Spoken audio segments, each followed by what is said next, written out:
Opus Uncensored, by students, for students.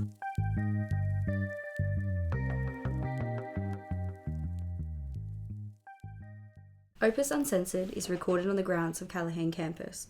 We would like to acknowledge the traditional owners of these lands, the Pamalong clan of the Awabakal people, and extend our respect to all Indigenous peoples listening. We also extend this acknowledgement and respect to the Indigenous owners of the lands of our listeners. In doing so, we acknowledge that this land was never ceded, nor was it terra nullius. So we're in week 11 and exams are falling due soon. It's getting stressful. Assessments are coming fast due. Things have well and truly hit the fan for most of us, and I think it's important that we have a bit of a conversation around mental health and how we de-stress.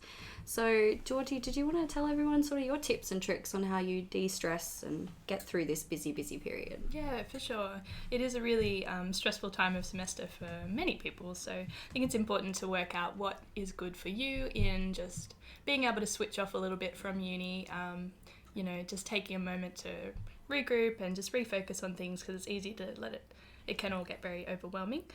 So some of the things that I like to do is just really reconnect with family and friends, give your parents a call, go for a walk to the beach with people, get outside, get some fresh air, schedule in some study breaks, all those sort of things.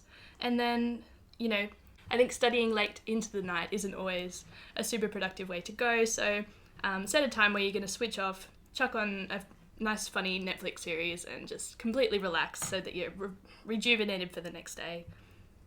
Lucas, do you have any tips that you want to add to people? Yeah, well, most of my stress less tips are to get organised early. It's kind of like a primary prevention program in that you want to get it done. Like, you got to target the stress itself, and the stress comes from work, so just do the work. I just think that's the easiest way for me. I get everything organised from day one and I just work through it. Harsh but true. What would you say to people who are at a stage where it's all seeming too far gone? How can they get back on top of things? Make a plan. I would say get in touch with a past session. Get in touch with university councils if you're feeling really stressed. Or I'd probably... Past sessions like always the big one that you got to go to, especially if they have like a full day past session at the end of the semester. But I think just get a plan. Try and not do things like where it's optional. So if you have to go to work, I suppose, if you have to go to work, go to work. But like if you can afford missing out on work for a little bit, try and just get on top of things, because at the end of the day, what matters more? A casual shift at work or getting a good mark in your degree? I suppose that's up to your personal priorities. It's very true. I mean, for me, that's real harsh. That's a bit grinchy. But for me, yeah, like definitely if you can make a plan, you can get yourself organised well in advance. That's always the way to go. But, if Georgie, you said, what happens if you're a little bit far gone? There's a few things that I think you can do from personal experience. I'm a bit less like Lucas in that I don't really have a plan for most things. I kind of just go ahead and hope for the best. Do not recommend. But for me, I like to... At one point, if I'm realising that I'm overwhelmed, like Lucas said, look at my resources. What kind of places can I go to? Who can I talk to about it? And if I'm not someone who likes talking to other people about what's going on, I don't like sharing my feelings, or I don't like asking for help, I find it a bit uncomfortable, there are other avenues that you can explore. Sometimes even taking a few breathers, going to the gym, maybe going for a walk with the dog, having a cake, having that piece of cake that you've been wanting for a really long time, but you've been trying to be a skinny legend.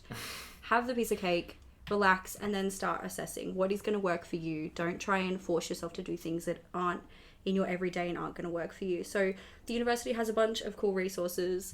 You can talk to an accessibility advisor and they can help organise program plan adjustments or a reasonable adjustment plan, which can help with extensions on assessments or alternative exam venues. If you're someone who maybe gets a little bit stressed about having exams in classrooms and on specific dates with everybody else, there are rescheduled exam times for you to have them. And if you talk to an accessibility advisor in the student services building, permission, obviously circumstances permitting, you'll be able to do your exam in that period instead and sit in a quieter, smaller and less busy environment, which definitely helps me personally.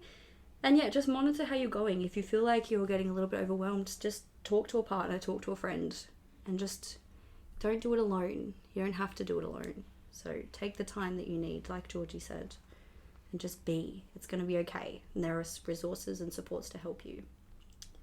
That's my hot tip. I think that's exactly right. And there's so many, all students are going through the same thing right now to varying degrees. So reach out to someone, whether it's someone in your class, someone you live with, just have a vent to someone, get it all out so you can refocus and do what you need to do.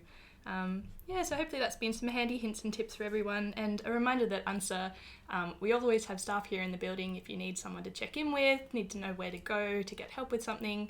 There's always helpful people here you can talk to, get some free food on Fridays, free coffee, place to chill out. So we're always here for students as well. Until next time, you've been listening to Opus Uncensored With Jess and Georgie And Lucas.